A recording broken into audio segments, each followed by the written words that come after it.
ನಮಸ್ಕಾರ, ನನ್ನ ಹೆಸರು ಕುಸುಮಾರಾಜನ and welcome to my YouTube channel. ಇವತ್ತೇ ಫಸ್ಟ್ ಟೈಮ್ ನನ್ನ ಫೇಸ್ನ ನೋಡ್ತಾ ಇದ್ರೆ ದಯವಿಟ್ಟು ನನ್ನ ಪೇಜಲ್ಲಿರೋ ಅದರ್ ವಿಡಿಯೋಸ್ ನೋಡಿ.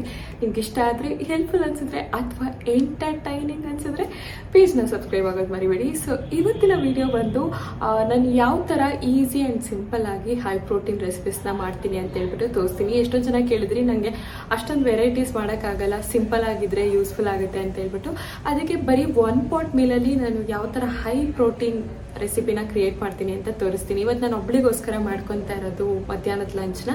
ಸೊ ಅದಕ್ಕೋಸ್ಕರ ನಾನು ಸಿಂಪಲ್ ಆಗಿರೋದನ್ನ ತೋರಿಸ್ಕೊಡ್ತೀನಿ, ಬನ್ನಿ ನೋಡೋಣ. ಅದ್ರ ಜೊತೆಗೆ ನಾನು ಇವತ್ತು 19 day of 100 days challenge in Kannada, ಇದ್ರ ಬಗ್ಗೆ ನಿಮಗೆ ಗೊತ್ತಿಲ್ಲ ಅಂದರೆ ಹಳೆ ವಿಡಿಯೋಸ್ನ ಚೆಕ್ ಮಾಡ್ಕೋಬೋದು. So what I eat in a day ಕೂಡ ತೋರಿಸ್ತೀನಿ. Let's get start into the video. Before that ಯಾಕೆ ಈ ಥರ ಮೇಕಪ್ ಆಗಿದ್ದೀನಿ ಅಂದರೆ ನನಗೊಂದು ಶೂಟ್ ಇದೆ, ಅದಕ್ಕೋಸ್ಕರ ಡೈಲಿ ಈ ಥರ ಮೇಕಪ್ ಹಾಕೊಂಡು ಮನೆಯಲ್ಲಿ ಕೂತಿರಲ್ಲ. So yeah, let's get start into the video. ಎಷ್ಟೊಂದು ಜನ ನಂಗೆ ಕೇಳ್ತಾ ಇರ್ತೀರಲ್ಲ, ನೀವು ಎಷ್ಟು ಕುಕ್ ಮಾಡ್ತೀರಾ ಅಷ್ಟೊಂದಿಲ್ಲ ಹೆಂಗೆ ಕುಕ್ ಮಾಡ್ತೀರಾ ಅಂತ ಹೇಳ್ಬಿಟ್ಟು. ಹಾಗೆ ನಾನು ಕೆಲವೊಂದು ವಿಡಿಯೋದಲ್ಲಿ ನನ್ನ ಹಸ್ಬೆಂಡ್ಗೋಸ್ಕರ ಇವತ್ತು ಇದು ಮಾಡಿದೆ ಅಂತ ಹೇಳಿದ್ರೆ ಎಲ್ಲರೂ ಕಮೆಂಟ್ ಮಾಡ್ತಾ ಇರ್ತೀರ, ನಿಮಗೋಸ್ಕರ ನೀವು ಏನು ಮಾಡ್ಕೊಳ್ಳೋದೇ ಅಲ್ವಾ, ಎಲ್ಲ ನಿಮ್ಮ ಹಸ್ಬೆಂಡ್ಗೋಸ್ಕರನೇ ಮಾಡ್ಕೊತೀರಾ ಅಂತ ಹೇಳ್ಬಿಟ್ಟು. ಸೊ ಆ್ಯಕ್ಚುಲಿ ನನ್ನ ಹಸ್ಬೆಂಡ್ ಇದ್ದರೆ ಮಾತ್ರ ನಾನು ಏನಾದರೂ ಅಷ್ಟೊಂದು ಕುಕ್ ಮಾಡೋದು, ಅದರ್ವೈಸ್ ದೇವ್ರಾಣೆ ನಾನು ಅಡುಗೆನೇ ಮಾಡ್ಕೊಳ್ಳಲ್ಲ. ಇವತ್ತು ಸ್ವಲ್ಪ ಹೇಳ್ಬೇಕಂದ್ರೆ 1 ಪಾಟ್ ಮೀಲ್ ಥರ ಮಾಡ್ಕೊತಾ ಇದ್ದೀನಿ.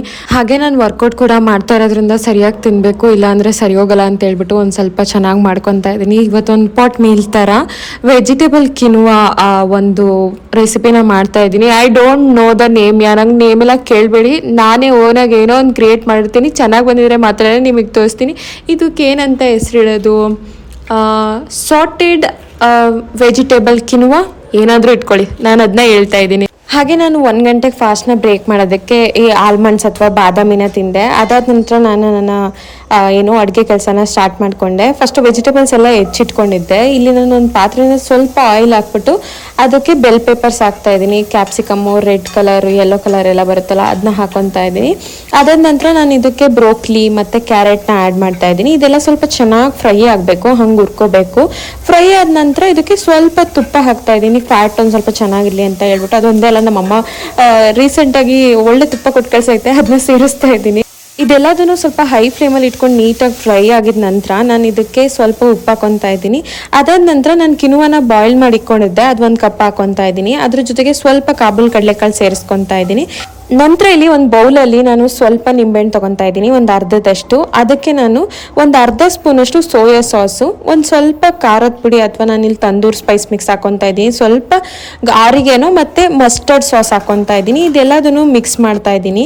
ನಂತರ ನಾನು ಆವಾಗಲೇ ಫ್ರೈ ಮಾಡಿದ್ದಂಥ ವೆಜಿಟೇಬಲ್ಸ್ಗೆ ಇವಾಗ ನಾನು ಇದಕ್ಕೆ ಲೆಟಸ್ ಹಾಕೊತಾ ಇದ್ದೀನಿ. ನಂತರ ನಾನಿಲ್ಲಿ ಈ ಸಾಸ್ ಅವಾಗಲೇ ಏನು ಪ್ರಿಪೇರ್ ಮಾಡಿದೆ ನೋಡಿ, ಅದನ್ನು ಮಿಕ್ಸ್ ಮಾಡ್ಕೊತಾ ಇದ್ದೀನಿ. ಅದ್ರ ಜೊತೆಗೆ ಒಂದು ಕುಕುಂಬರ್ನ ಹೆಚ್ಚು ಹಾಕೊತಾ ಇದ್ದೀನಿ. ಸೊ ಇಷ್ಟೇ ನೋಡಿ, ಇದು ಟೇಸ್ಟಿ ಆಗಿರುವಂಥ ಸಾಟೆಡ್ ವೆಜ್ ಕಿನುವಾ ಬೌಲ್ ರೆಡಿ ಆಗೋಯ್ತು. ಇದಕ್ಕೊಂದು 3 ಬಾಯ್ಲ್ಡ್ ಎಗ್ ವೈಟ್ನ ಹಾಕೊಂಡಿದ್ದೀನಿ. ನನ್ನ ಮಧ್ಯಾಹ್ನದ ಊಟ ಇದಾಗಿತ್ತು. ಸೊ ಇವತ್ತೇನಪ್ಪ ಅಂತ ಹೇಳಿದ್ರೆ, ಇದಾದ್ಮೇಲೆ ನನಗೆ ವಿಡಿಯೋ ಕಂಟಿನ್ಯೂ ಮಾಡೋಕ್ಕಾಗಲಿಲ್ಲ. ನಂಗೆ ತುಂಬಾ ಕೆಲಸ ಇತ್ತು, ಸಖತ್ ಆಕ್ಯುಪೈಡ್ ಆಗಿಬಿಟ್ಟಿದ್ದೆ. ವರ್ಕೌಟ್ಗೆಲ್ಲ ಹೋಗಿ ಬಂದು ನಾನು ನೈಟು ಕೂಡ ವರ್ಕ್ ಮಾಡ್ಕೊತ ಕೂತ್ಕೊಂಡೆ. ಅದೆಲ್ಲ ಮುಗಿದು ನಾನು ಅಡುಗೆ ಮಾಡೋಷ್ಟರಲ್ಲೂ ಲೇಟಾಗಿ ಹೋಯಿತು. ಇವತ್ತು ನಂಗೆ ಏನು ಶೂಟ್ ಮಾಡ್ಕೊಳ್ಳೋಕ್ಕೆ ಆಗಲಿಲ್ಲ. ಅದೊಂದೇ ಅಲ್ಲ, ನನ್ನ ಮೊಬೈಲ್ ಕೂಡ ಚಾರ್ಜ್ ಖಾಲಿ ಆಗಿಬಿಟ್ಟಿತ್ತು. ಸೊ ಹಾಗಾಗಿ ನನಗೆ ಶೂಟ್ ಮಾಡೋಕ್ಕಾಗಲಿಲ್ಲ. ನೆಕ್ಸ್ಟ್ ದಿನದ ವ್ಲಾಗ್ನ ನಾನು ಇಲ್ಲೇ ಕಂಟಿನ್ಯೂ ಮಾಡ್ತಾ ಇದ್ದೀನಿ. ಸೊ ಇದು 2 ದಿನದ ವ್ಲಾಗ್ ಆಗಿರುತ್ತೆ, 1 ದಿನದ ವ್ಲಾಗ್ ಆಗಿರಲ್ಲ. ಸೊ ನೆಕ್ಸ್ಟ್ ಡೇದು ವ್ಲಾಗ್ ಕೂಡ ನಾನು ಇಲ್ಲಿ ಕಂಟಿನ್ಯೂ ಮಾಡ್ಕೊತಾ ಇದ್ದೀನಿ. ಇವತ್ತು ಮಧ್ಯಾಹ್ನ ಏನಪ್ಪ ಅಂತ ಹೇಳಿದ್ರೆ, ಆಲ್ರೆಡಿ ನಾನು ಈ ಅಡುಗೆನ ಸ್ಟಾರ್ಟ್ ಮಾಡ್ಕೊಳ್ಳೋ ಅಷ್ಟರಲ್ಲಿ 1 o'clock ಆಗಿಬಿಟ್ಟಿತ್ತು. ಸಖತ್ ಕೆಲಸ ಇತ್ತು ನನಗೆ, ಒಂದು ವಾರದಿಂದ ತುಂಬಾ ಕೆಲಸ ಇದೆ. ಸೊ ಹಾಗಾಗಿ ಇವತ್ತು ಬೆಳಗ್ಗೆಯಿಂದನೂ ನಾನು ಕೆಲಸ ಮಾಡ್ಕೊತ ಕೂತ್ಕೊತ ಲೇಟ್ ಆಗೋಯ್ತು ನನಗೆ ಅಡುಗೆ ಸ್ಟಾರ್ಟ್ ಮಾಡ್ಕೊಳ್ಳೋ ಅಷ್ಟರಲ್ಲಿ.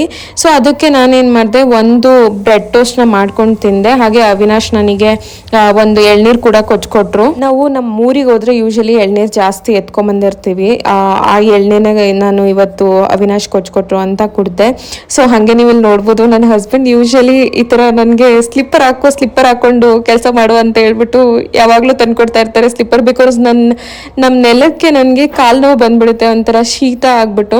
ಸೊ ಅದಕ್ಕೋಸ್ಕರ ನಾನು ಮನೇಲಿ ಈ ಥರ ಸ್ಲಿಪ್ಪರ್ ಹಾಕೊಂಡು ಓಡಾಡ್ತೀನಿ. ನಾನು ಹಾಕೊಂಡಿಲ್ಲ ಅಂದರೆ ಕಾಲು ನೋವು ಬರುತ್ತೆ ಅಂತ ಸ್ಲಿಪ್ಪರ್ ತಗೊಬಂದು ಯಾವಾಗಲೂ ಹಿಂಸೆ ಮಾಡಿ ಕೊಡ್ತಾ ಇರ್ತಾರೆ. ಇವತ್ತು ಕೂಡ ಅದನ್ನೇ ಮಾಡಿದ್ರು. ಸೊ ಅದಾದ ನಂತರ ಇವತ್ತು ಮಧ್ಯಾಹ್ನಕ್ಕೆ ನಾನು ನಾಟಿ ಸ್ಟೈಲ್ ಚಿಕನ್ ಕರಿ, ಮೆಂತ್ಯ ಮುದ್ದೆ ಜೊತೆಗೆ ಸ್ವಲ್ಪ ವೆಜಿಟೇಬಲ್ಸ್ ಮಾಡ್ಕೊತಾ ಇದ್ದೀನಿ. ಇಲ್ಲಿ ನಾಟಿ ಸ್ಟೈಲ್ ಚಿಕನ್ ಕರಿ ಮಾಡೋದಕ್ಕೆ ಒಂದು ದಪ್ಪು ಬೆಳ್ಳುಳ್ಳಿ, ಅದಕ್ಕೆ 1 ಇಂಚ್ ಶುಂಠಿ, ಅದ್ರ ಜೊತೆಗೆ ಒಂದು ಅರ್ಧದಷ್ಟು ಈರುಳ್ಳಿನ ಸೇರಿಸ್ಕೊತಾ ಇದ್ದೀನಿ. ಇದೆಲ್ಲದನ್ನು ಫಸ್ಟ್ ನಾವು ರುಬ್ಕೊಂಡು ಇಟ್ಕೋಬೇಕು. ರುಬ್ಕೊಂಡ್ಬಿಟ್ಟು ನಾವು ಸೈಡಿಗೆ ಎತ್ತಿಟ್ಕೊಳ್ಳೋಣ. ಇದು ನಮ್ಮ ಅಮ್ಮ ಮಾಡೋವಂಥ ನಾಟಿ ಸ್ಟೈಲ್ ಚಿಕನ್ ಕರಿ. ಇದಕ್ಕೆ ಯಾವುದೇ ಥರ ಮಸಾಲೆ ಪೌಡರ್ಗಳು ಏನೂ ಹಾಕಲ್ಲ, ತುಂಬಾ ಟೇಸ್ಟಿಯಾಗಿ ಬರುತ್ತೆ. ನಮ್ಮನೇಲಂತೂ ಇದು ಸ್ಟೇಪಲ್ ಫೇವ್ರೆಟ್ ಅಂತಲೇ ಹೇಳ್ಬೋದು. ಮತ್ತೆ ಇಲ್ಲಿ ಒಂದು ಅರ್ಧ ಹಿಡಿಯಷ್ಟು ನಾನು ಪುದೀನ, ಒಂದು ಅರ್ಧ ಹಿಡಿಯಷ್ಟು ಕೊತ್ತಂಬರಿ ಸೊಪ್ಪನ್ನ ತೊಗೊತಾ ಇದ್ದೀನಿ. ಇದ್ರ ಜೊತೆಗೆ ಒಂದು 3-4 ಮೆಣಸಿನ್ಕಾಯಿ ಹಾಕೊತಾ ಇದ್ದೀನಿ, ಹಸಿರು ಮೆಣಸಿನ್ಕಾಯಿ. ನಿಮ್ಗೆ ಎಷ್ಟು ಖಾರಕ್ಕೆ ಬೇಕೋ ಅಷ್ಟು ಹಾಕೋಬೋದು. ಇದನ್ನು ಕೂಡ ರುಬ್ಬಿಟ್ಟು ಸೈಡಿಗೆ ಎತ್ತಿಟ್ಕೋಬೇಕು. ಸೊ ಇದಾದ ನಂತರ ನಾನಿಲ್ಲಿ ಒಂದು ಕಾಯಿ ಹೊಡ್ಕೊತಾ ಇದ್ದೀನಿ.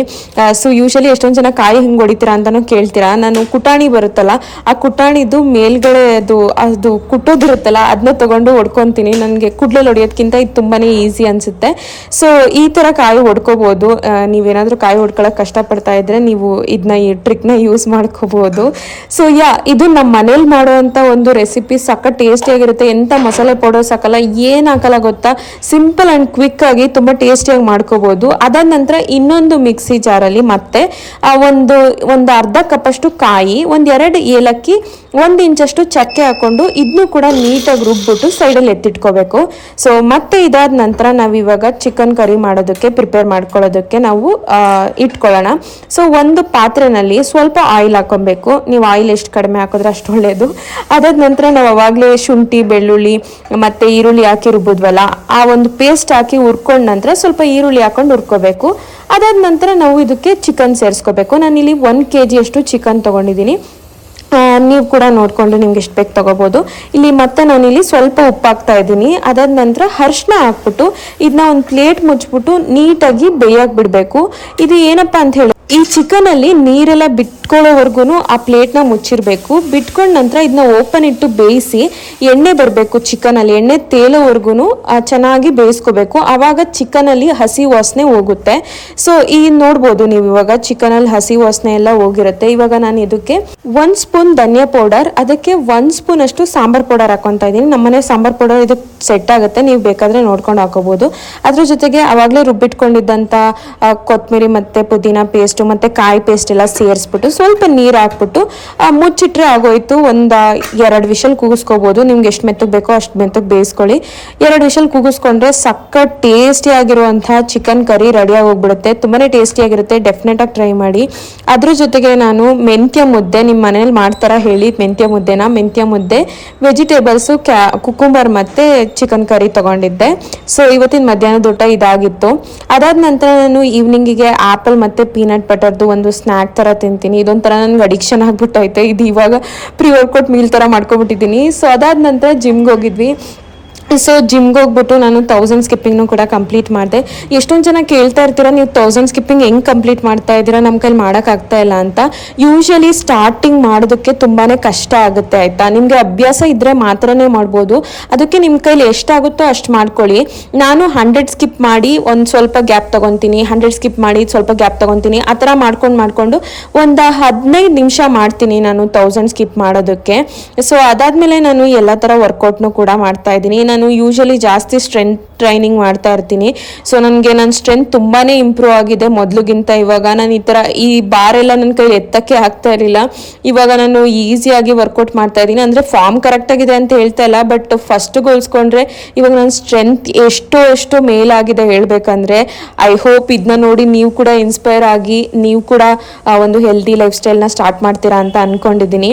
ಅದಾದ ನಂತರ ಮನೆಗೆ ಬಂದುಬಿಟ್ಟು ಅವಿನಾಶ್ ಪ್ರೋಟೀನ್ ಶೇಕ್ ಮಾಡಿಕೊಟ್ರು. ಸೊ ಇದಾದ ನಂತರ ನನಗೆ ಈ ನಡುವೆ ಯಾಕೋ ಗೊತ್ತಿಲ್ಲ, ಬೇಸಿಗೆ ಬಂದಾಗಿಂತ ಊಟ ಮಾಡೋದಕ್ಕೆ ಮನಸ್ಸಿಲ್ಲ. ನೈಟು ನಾನು ಮಾಡಲ್ಲ ಅಂತ ಮಲಗಿದ್ದೆ, ಅವಿನಾಶ್ ಹಾಕೊಂಬಂದ್ಬಿಟ್ಟು ಊಟ ಕೊಟ್ಟರು. ಸೊ ಸೇಮ್ ಅದೇ ಊಟನೇ ತಿಂದ್ಬಿಟ್ಟು ಮಲ್ಕೊಂಡೆ. ಇದಾಗಿತ್ತು ಇವತ್ತಿನ ದಿನ. ಕೊನೆವರೆಗೂ ವಿಡಿಯೋ ನೋಡಿದರೆ ತುಂಬ ಥ್ಯಾಂಕ್ ಯು. ಐ ಹೋಪ್ ಈ ವಿಡಿಯೋ ಇಷ್ಟ ಆಗಿರುತ್ತೆ ಅಂತ, ನಿಮ್ಗೆ ಇನ್ಫಾರ್ಮೇಟಿವ್ ಅನಿಸಿರುತ್ತೆ, ಎಲ್ಲೋ ಒಂದು ಕಡೆ ಹೆಲ್ಪ್ ಆಗಿರುತ್ತೆ ಅಂತ ಅಂದ್ಕೊಂಡಿದ್ದೀನಿ. ಸೊ ಇಷ್ಟ ಆಗಿದ್ರೆ ದಯವಿಟ್ಟು ಲೈಕ್ ಮಾಡೋದು ಮರಿಬೇಡಿ. ಈ ವಿಡಿಯೋನ ನಿಮ್ಮ ಫ್ರೆಂಡ್ಸ್ ಜೊತೆ ಶೇರ್ ಮಾಡ್ಕೊಳ್ಳಿ, ಹಾಗೆ ಸಬ್ಸ್ಕ್ರೈಬ್ ಮಾಡ್ಕೊಳ್ಳೋದು ಮರಿಬೇಡಿ. Thank you for watching till end. Bye.